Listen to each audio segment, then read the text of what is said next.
Hey, a quick note here at the top. The Read-Aloud Revival podcast is about to go on a short break. What you've got today is episode 177. Then we're going to take a couple of months break here on the show. You can get caught up on all of our backlist episodes. There are, in fact, 177 to listen to.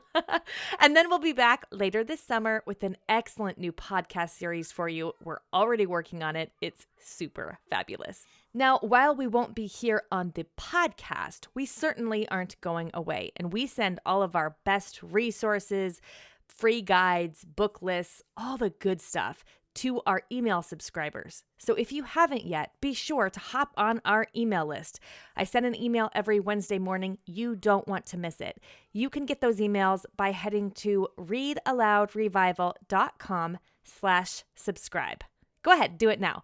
readaloudrevival.com/subscribe.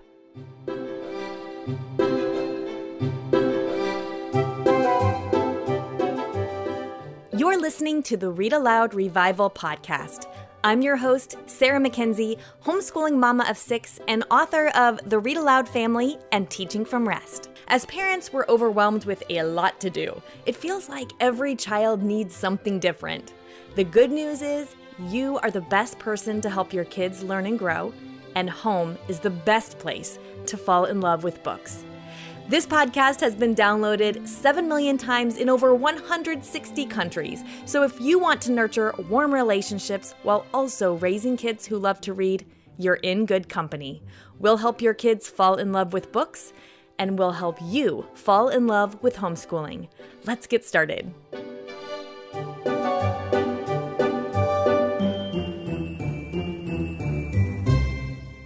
Science is everywhere. It's in everything we do, everything we see, and yes, everything we read. Books, in fact, offer an especially delightful opportunity to talk about science, both through their illustrations and their text. We just need to know a few things to look for and a few questions to ask. So today we're going to find out what to look for and some questions to ask. I've invited a couple of experts onto the show. One is a professor of education who specializes in teaching literacy. The other is a microbiologist who's a professor of biology. You're going to be floored when you find out how we can use the picture books we already have on our shelves to help our kids learn to think like a scientist. This is so fun. Now, before I launch into this conversation, I want you to know two things. We pretty much dive right into the meat, and you're going to hear several references to what my guests call cross-cutting concepts.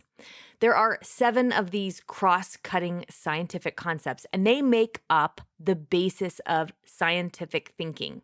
They are pattern, cause and effect, structure and function, scale, proportion, and quantity, systems and system models, energy and matter, and stability and change.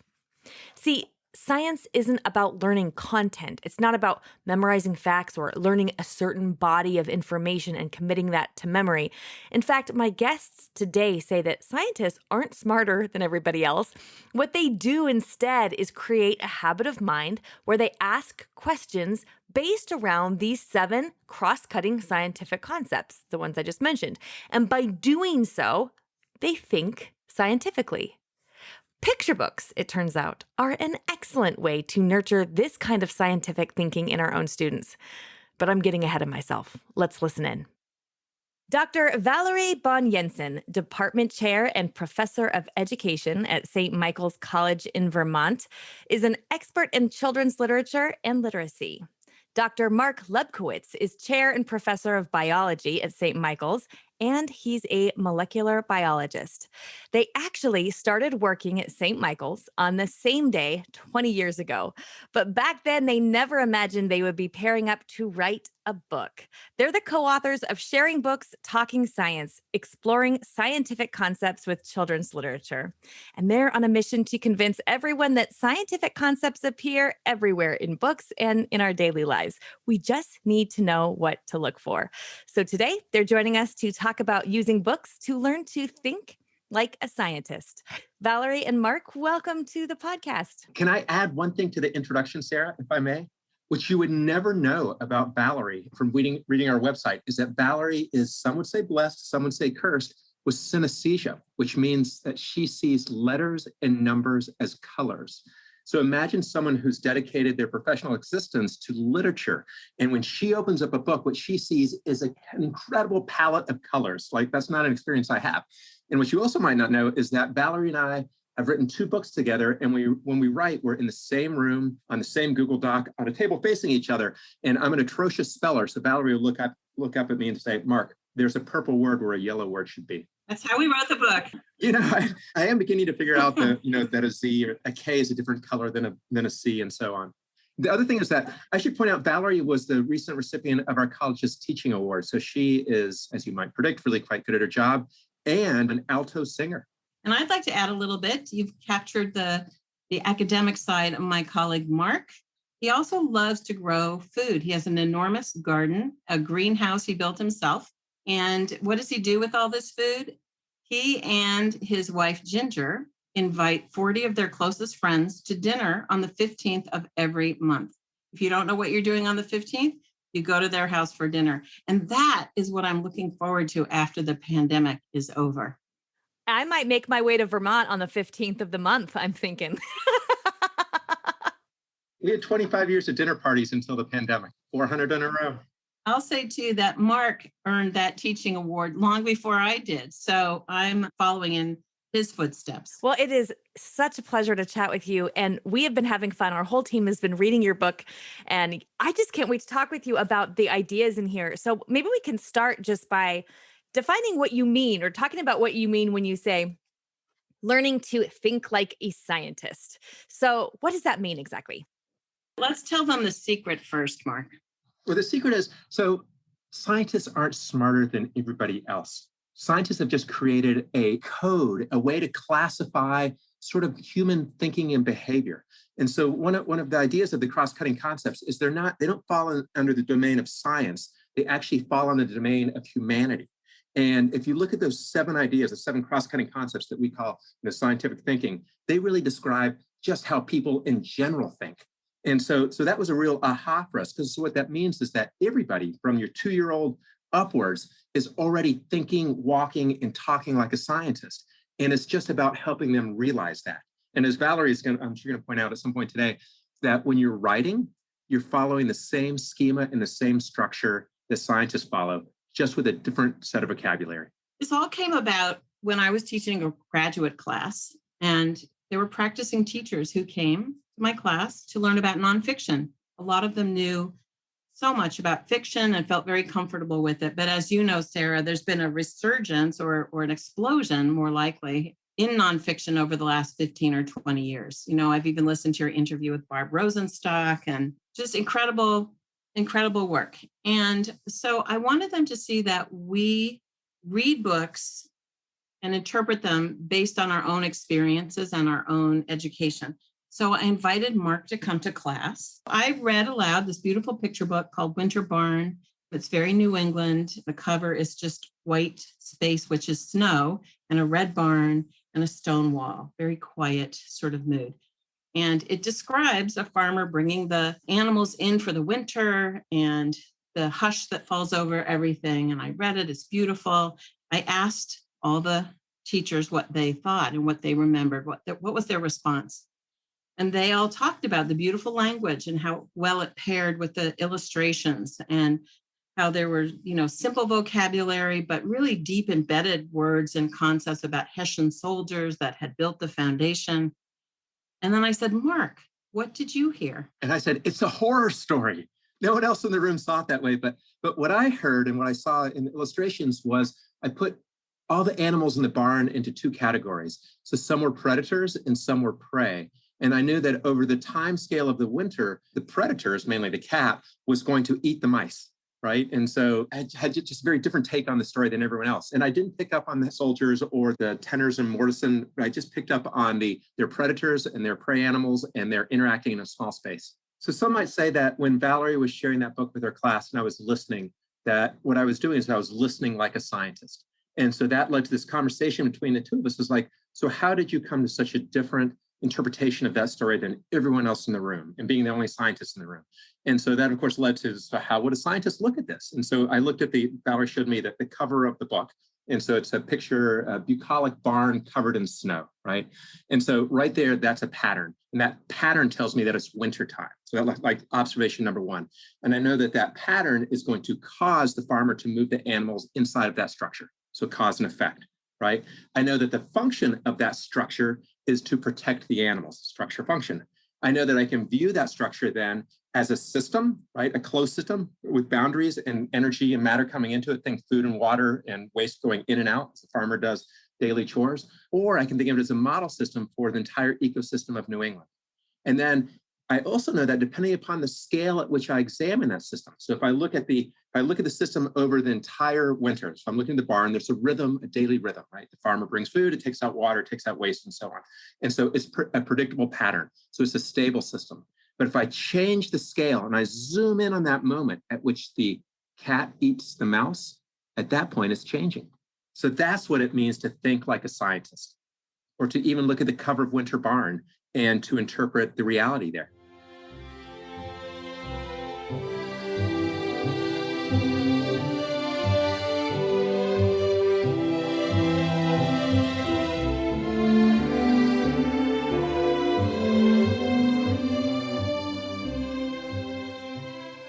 Which makes it sound like there's so many of these layers that we have. Like when we're revisiting a book, there's always more layers for us to dive into, more things for us to uncover as we're reading. I think you even mentioned in your book, I don't remember how you both worded it, but the impression I got was not that we need to squeeze everything out of a book like we're squeezing a juice out of an orange or something, right? But that this deepens our understanding of the book, of ourselves and of the world, because we are looking at the stories from, well, I think you said this just at the top here today, Valerie, which is looking at it from your experience and from your education. The first time someone reads a book, you just want to get out of the way. You want the author and the illustrator to connect with the reader in the way that is just going to happen and emerge for every reader. But the more that you think about this, the more you can return to a book and have conversations about these elements that really pair beautifully the scientific with the literary things. So, for example, should we give you some examples of how okay. So, Mark keeps talking about pattern, and he's taught me it's really the superhero of science, pattern is. But if you think about a book like Brown Bear, I'm sure a lot of your listeners know that book. It's a pattern, right? Brown Bear, what do you see? I see. So within this 2 pages, the kids are chanting along with it and predicting. And that's what makes the book. But what makes it special at the end is the pattern is broken. And depending on which version you have, it's a mother looking at the children or at children instead of an animal looking at another animal. So that breaking the pattern is what makes it delightful and satisfactory. And Mark, you have a great example from the Hunger Games. Yeah, so if you think about how the story is resolved in the first book, there's supposed to be one ultimate winner, right? So that's the pattern, that's the cause and effect, the rule. And so they throw the system into change by disrupting that pattern. So there's going to be 2 winners this year. And if you think about it, books usually start off with a stable pattern that is immediately thrown into discord. And the book is about resolving that, bring it back into either new pattern or to the old, or you start off with this disrupted system, but it's always disruption, stability, disruption. And then how dissatisfying is it when we don't get it resolved, right? Well, so as you're talking about this, so one of the things that our community director did, and she was the first one to read your book and said, Sarah, you have got to have them on the podcast, is she took a couple of books. She took The Snowy Day by Ezra Jack Keats, and she took Owl Moon by Jane Yolen, and she looked for all of these different cross-cutting scientific concepts in the book. And so she sent them to me and said, if you have time, it would be really fun for me to check and see if I was on the right track. So I told her I'd run her ideas by you if you're up for it. Absolutely. Yeah, we loved those as examples too. She chose well. Okay, let's do Owl Moon. And we actually had Jane Yolen on to talk about the making of Owl Moon, which of course happened a long time ago. It's the little girl who's on the cover of Owl Moon is now a grown woman with adult children of her own. So because the story was based on her husband taking her kids out owling. So, okay, this is what Courtney had. She said for cause and effect, which I think paired with so that's the scientific cross-cutting concept that is paired with plot as a literary device, right? Am I understanding that right? Yes. Okay, so she wrote down trains and dogs, and then she wrote father and owl calling to each other. Yeah. So the train and the dog, the train, so it's setting the stage. And in the distance, they hear a train whistle and they hear a dog howling back at the train. So the dog howling was the effect caused by it hearing the train. So she nailed that one. Good job, Court. And in the middle of that book, there's a really nice double page spread of, it's an aerial view of the owl landing. And so you can see a branch. And then below that is the father and daughter. And it whispers cause and effect, because an effect is something you can see or measure. So you can see the owl coming in, and which you can't hear, but you can imply it is they were just going, hoo, hoo, hoo, hoo, right? So that's the cause. Yes. Okay. So then for pattern, which patterns, again, the scientific concept that goes along with genre, that's what I have as It's note. one way that it does. I mean, okay. To take a detour from Owl Moon for a minute, Yeah. how do we know a folktale when we see one? Oh, it has certain elements. It has elements in it, right? It might have talking animals. It might, be very simple, not much character development. So we know it's a folktale. We know a fable, a pattern of a fable is it has a lesson, right? Yeah, moral at the moral. end. Science fiction always asks what if. So genre is a pattern. Oh, interesting. Okay, right? I see. But I even think the structure of the books themselves, whether they're chapters or in a lot of picture books, they're in units of 8 pages, which is a pattern really of printing more than anything else. But I think in Owl Moon, let's think about that, the pattern. I actually know this family, and I know that when each child was old enough, the child went out with their dad, David, to go owling, and the conditions had to be right. They had to follow, they wouldn't go out in pouring rain probably, right? So the pattern of that event, we can see that. There might be certain times of the year that you would go owling. That's a pattern. Okay. Cause and effect relationships can be patterns. In this case, it is a pattern, right? So the owl responds to that sound. Oh, it's right. It's not going to respond to it. It's going to respond to hoo, hoo, hoo, hoo, but it's not going to respond to caw, Yes. Okay. Yeah, she has noted footprints and shadows bumping along. She noted what you just said, Valerie, about the brothers have already gone owling and the little sister had to wait as a note under systems, the systems that are in place. Family system. Yeah, and the family is a system, right? And every system has boundaries. In this case, it is the familial boundary. And then the interacting components are the parents and the offspring. Interesting. Okay.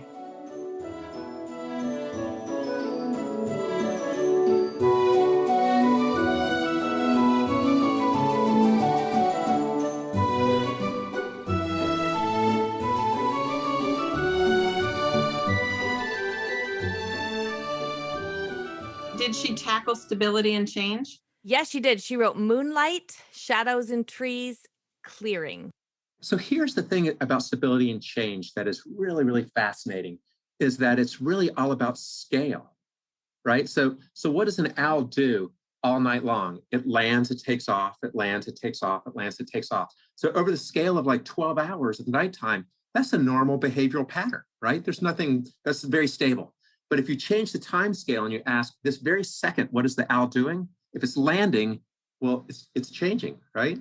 And so I always like to say, if you were a Martian scientist and you only came to Earth once every century to measure humans and see what they're doing, you would conclude that they're dying. Like that's what they do, right? But if you change your time scale and you came in and you said, I'm going to measure every year or every decade or every hour, you'd get a very different result. Yes. So all of us are always stable and changing depending upon the scale at which you're looking. I'm just like mind blown over here. That's amazing. Okay. For energy, she has, if you go owling, you have to be quiet and make your own heat. Aha, good for her. Yeah, heat is definitely one type of energy, and that's totally right. We could also think about, so I'm not a scientist. I never trained as a scientist, and I needed a lot of help when we got going. And I said, Mark, when I buy a new device, I just go right to the quick start. I don't want to read all the directions. So I need a quick start to help me find the concepts. And one that was really hard for me was energy and matter. So Mark, what's a quick start question to help us think about energy here? Let's say the owl. The owl is flying all night. Okay. So for biological systems, the energy is always going to be, whatever they ate. So chemical energy. And then the way it manifests is sound, heat, motion. So if the owl is flying, that's energy like in action right there. And then when the owl is landing, there's energy being dissipated. The sound coming out of the father and the daughter, that's energy, right? That's their breakfast leaving their body in another form. Or probably their ice cream sundae they had before they headed out or whatever. Hot chocolate. I also think that books offer a chance to see time as a scale also. So you mentioned the snowy day earlier. Peter goes out by himself for maybe an hour, maybe half an hour. And the whole book takes place in that time frame. But then you take something like Percy Jackson or Harry Potter, where a whole year goes by with every book. And so kids get a sense of scale. Did it happen in a moment? Is it last stop on Market Street, which is just one bus ride long, versus decades or years? And losing it, like one of my favorite examples is losing a tooth. That's a pattern that you anticipate. But on the day that happens, when you zoom in and change the scale, that's not just part of a pattern. That's a momentous event because you change scale. The scale is interpreted, the importance of each event, I guess, is interpreted based on the scale that we're talking about. Because whether it's this week in the life of this, we have a picture book biography we've been reading lately called, just brand new. It's called Mornings with Monet. And it's just, the whole story just takes place before breakfast. From the time he wakes up, in the last page is when he's eating breakfast.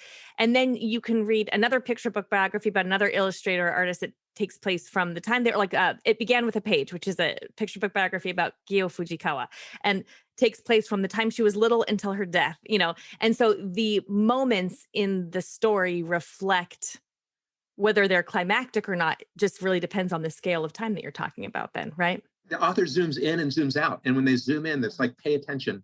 And now I'm going to fast forward through 3 months and then pay attention again to this hour or whatever. Yeah. Yeah. And a lot of picture book artists do this anyway, where they will have panels or boxes, and then there will be a double page spread that sort of says to you, slow down and look at this, something big is happening. So if you go back to that picture that Mark was describing, where the owl is about to land because the dad has called it in, and you see these talons come out. And so if you think about the physical properties of the talons and their shape, they're going to help it grip the limb that it's landing on. They're not like dental floss, right? Because they have to, and that their shape is going to be able to make a circle. Otherwise, they wouldn't be able to grab prey or even a limb. Yeah, this is fun because with my younger students, we were just doing a whole unit on birds, and we were talking about how you can look at a bird's beak and you can tell just by the beak, the function of the beak is what they eat, right? So you can tell by looking at a bird's beak pretty much what they eat. You can deduce just looking at the shape of the beak. Or the talons, same thing, is like, what do they hop around on the ground, or do they need to cling to a branch or swoop down and grab a fish from the river?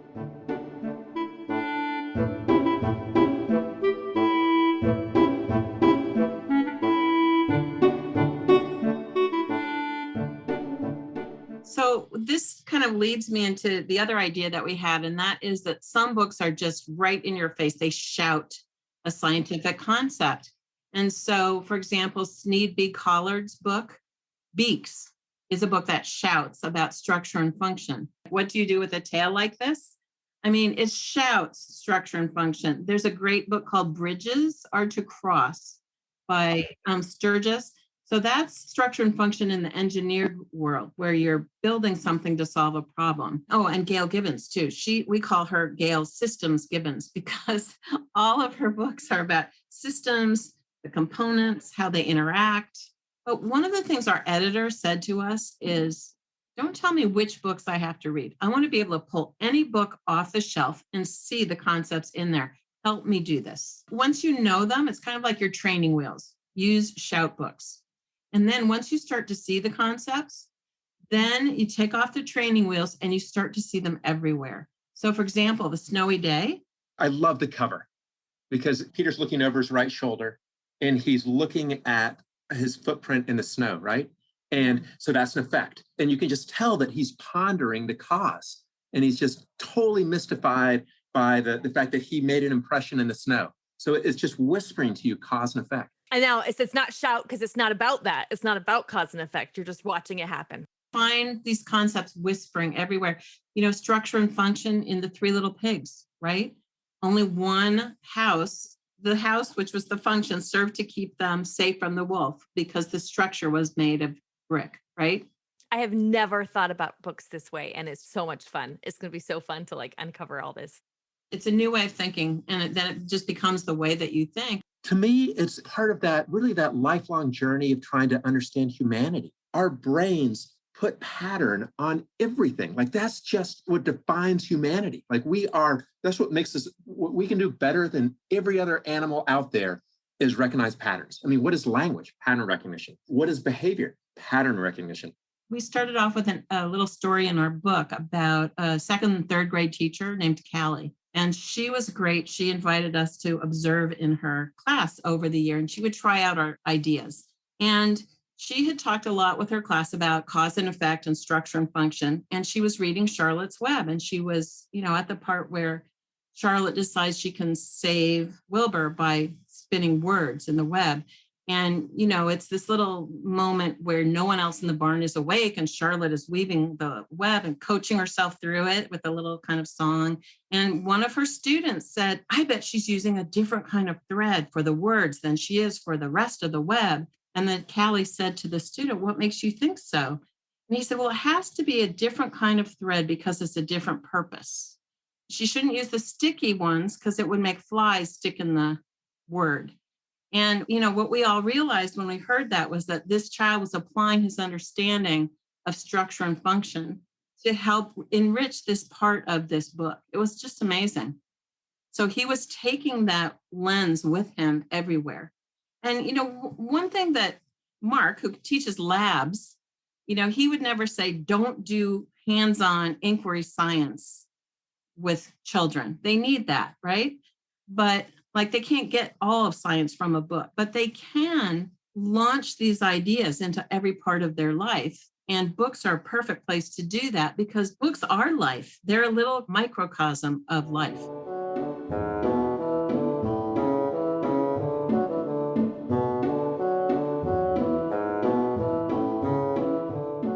In our book, we wrote everything you need to know about structure and function you can learn from the paperclip. So if you can imagine a paperclip in your mind, so you know what it looks like. So let's start with, so Valerie, what's a paperclip do? What's its function? I think you should ask Sarah. Okay, Sarah, what's a paperclip do? It holds things together, papers together. Now watch this. Describe the shape for me. What does this paperclip look like? Rounded, oblong. Okay, now watch this. What the audience can't see is I've just changed the shape of the paperclip and I've straightened it. So Sarah, will this still hold paper? No, it will not. It will not. So I changed the shape and therefore I changed the function. Now this part you have to do in your mind, but now let's just say that I were to make the perfect paper clip out of a piece of string. Would it hold paper? No, even though it's the right shape. Yes, it would not. Correct. So shape matters, but the physical property matters also. So it has to be the right shape. It has to be the right physical properties. And so just, I teach molecular genetics, and I just did that exact demo with my students when I was talking about protein structure function, because it's just a guiding principle. Shape matters, physical property matters, whether you're talking about a paperclip or a molecule. I wish I had taken science classes from you. I think I would have understood them a lot better than I did. Well, and that's exactly the point that we like to make, is that a lot of us took science classes and content was the boss. Like we just had to memorize, and it's impossible to memorize everything. But if you have this schema, you just plug things in. The other thing, getting back to structure and function, I think kids have a lot of fun thinking about the structure and function of the physical book. So if you take a book like Lois Ehlert, where she has the cutouts, the structure is there to enable the function, which is you can see pages that are behind it that are different colors. Or if you get to a gatefold page, that structure enables you to be incredibly impressed or see a whole spread of, a landscape that was just too big for a regular double page spread. So that's a lot of fun too, to think about. Why is this book Gail Gibbons wrote on skyscrapers tall and narrow? Or Hello Lighthouse, why is it tall and narrow? I had a friend who started a goat farm. She took over a farm that was monocropped. And she said, do you know a plant biologist? And I said, actually, I do. So I arranged to take Mark out to meet my friend Karen. And I was about to explain what they each wanted to. And like within 2 minutes, they were off and running, talking, because they could speak the same kind of concepts. So I know nothing, at the time I knew nothing about goats. In fact, I didn't even know that goats are browsers, not grazers. And browsers eat ends of branches and grazers eat grass. So I thought they were grazers, not, okay. So I didn't even know that, but I knew the questions to ask. So what's your system? What's the pattern of your system? What's the pattern that you're trying to disrupt? So what's stable and what's changing? Tell me about the cause and effect relationships. And then let's look at energy and matter. What are the levers that you can pour into that system to drive change and to get to the pattern that you want to get to? And then part of that, solving that problem, will be structure and function. And that's true if you go to any science conference, you don't have to know all the content because it's impossible to know it all. But when you meet someone, what's your system? What are you measuring? And there's always the same 7 questions. And so it's empowering because you don't have to go and memorize all that content. It just falls in place because it follows a pattern itself. Okay, so then our kids then learn to speak the language of science. And this is really empowering, I think, for a lot of our listeners are homeschoolers. And one of the things I hear from a lot of homeschooling families is, I've got a kid who's really into science and I'm not really into science. And I don't know if I have what I need to equip them, but by empowering them to think like a scientist, we're preparing them then to do science at any level in the future. Yes, that is exactly right. In fact, the quick start questions that we use in our book, and we wrote for K through 8 teachers, I use in my college classes because the relevance of them never goes away.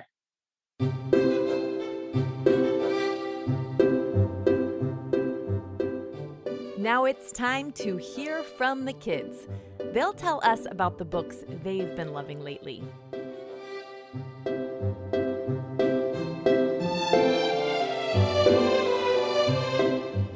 Hi, my name is Karina Tung, and I'm 7 years old and live in Los Angeles, California. My favorite book right now is Journey to America, Escaping the Holocaust to Freedom by Sonia Levin. The book is based on the author's own life fleeing Germany as a child. I think it's a really good story because they never gave up. My favorite part is the ending, but I don't want to spoil it for you. Hi, my name is Hans Tung, and I'm 9 years old, and I'm from Los Angeles, California. My favorite books right now are the Christian Heroes Then and Now series. These are true stories of really brave men and women who went all over the world to share about God's love, and sometimes they were even killed for following and obeying Jesus. These stories make me braver and not take my faith for granted. I hope you can read them and be inspired too. Hi, my name is Greta Patterson. I'm 11 and I live in Washington State. My favorite book is Keeper of the Lost Cities, Book 7, Flashback. I love the complex storyline and the characters are very fun and easy to relate with. Hi, my name is Caleb. I am 10 years old and I live in Massachusetts. One of the books I've been enjoying lately is Mrs. Piggle Wiggle because the parents call a lot of people, but they can't solve the problem, so they call Mrs. Piggle Wiggle. Hi, my name is Liam and I'm 8 years old and live in Texas. My favorite book is Who Was Wolfgang Amadeus Mozart? I like it because I love classical composers and their music, and one of my favorites is Mozart. Hi, my name's Will. I'm 12 years old and I live in Port Kembla, Australia. My favourite book series is The Hunger Games because they keep you on the edge of your seat and they tell a really good story. Hi, I'm Grace. I'm 10 years old and I live in Port Kembla, Australia. My favorite book is the Harry Potter series because there's something exciting in every chapter. What's your name? Archie. And how old are you, Archie? 6 years old. Where do you live? Port Kembla, Australia. What's your book? Harry Potter. And why do you like the Harry Potter books? Because Ron and Hermione and Harry have great adventures. Bye. What's your name? Ada. And how old are you, Ada? 3 years old. And where do you live? Port Kembla, Australia. What book do you like?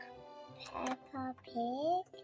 Peppa Pig Nursery Rhymes? Yeah. And why do you like that book? Because Peppa Pig had a little lamb. Mary had a little lamb. Thanks, Ada.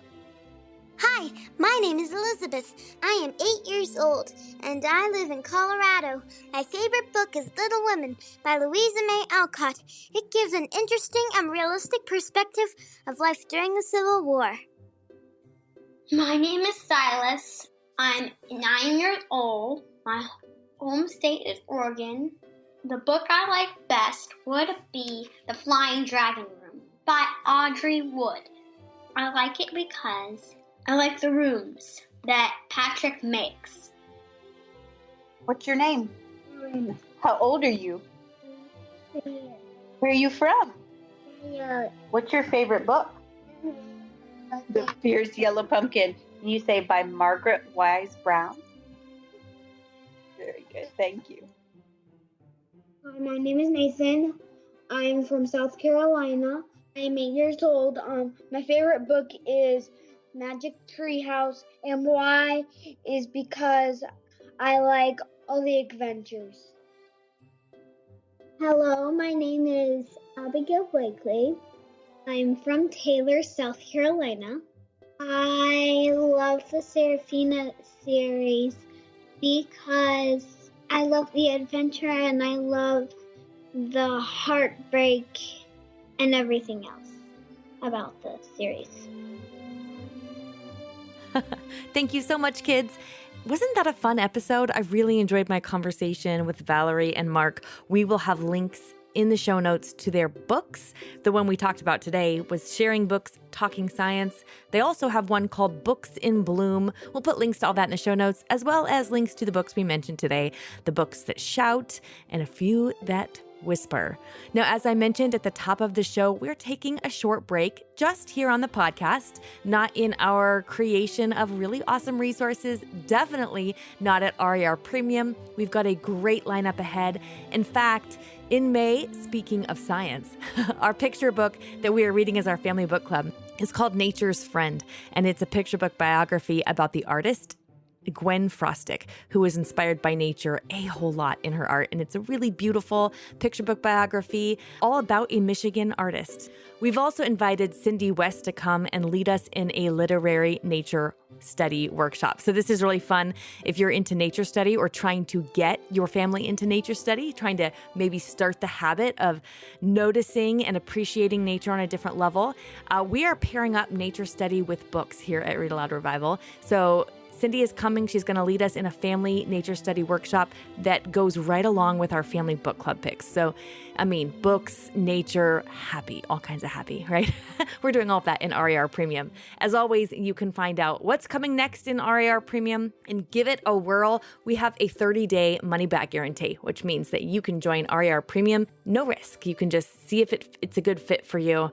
And if not, you can always request a refund within 30 days. But we're betting it's going to be a good fit. And we've got some really excellent lineups of family book clubs, WOW Writers on Writing workshops, and homeschool trainings for you so that you can teach with less stress and more rest. And that's all at rarpremium.com. In the meantime, you know what to do. Go make meaningful and lasting connections with your kids through books.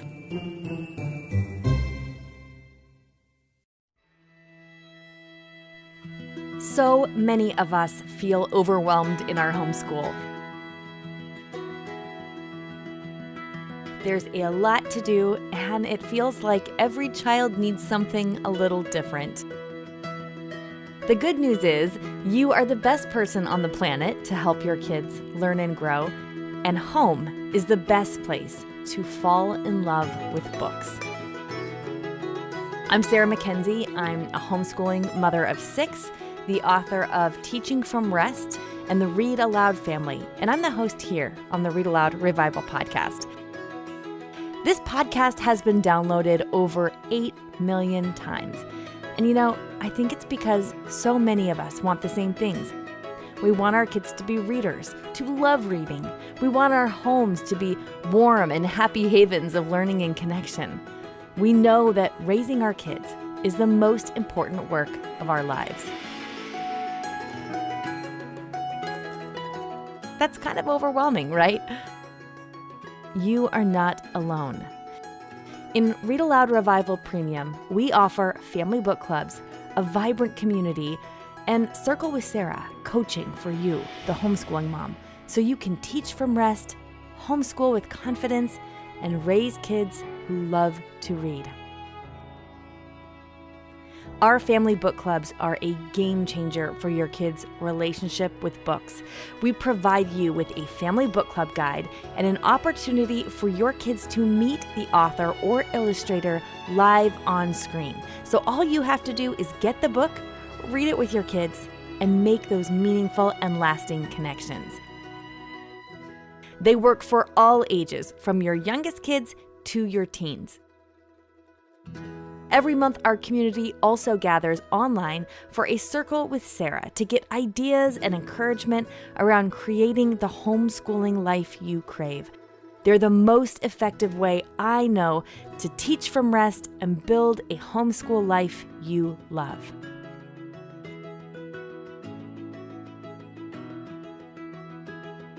We want to help your kids fall in love with books, and we want to help you fall in love with homeschooling. Join us today at rarpremium.com.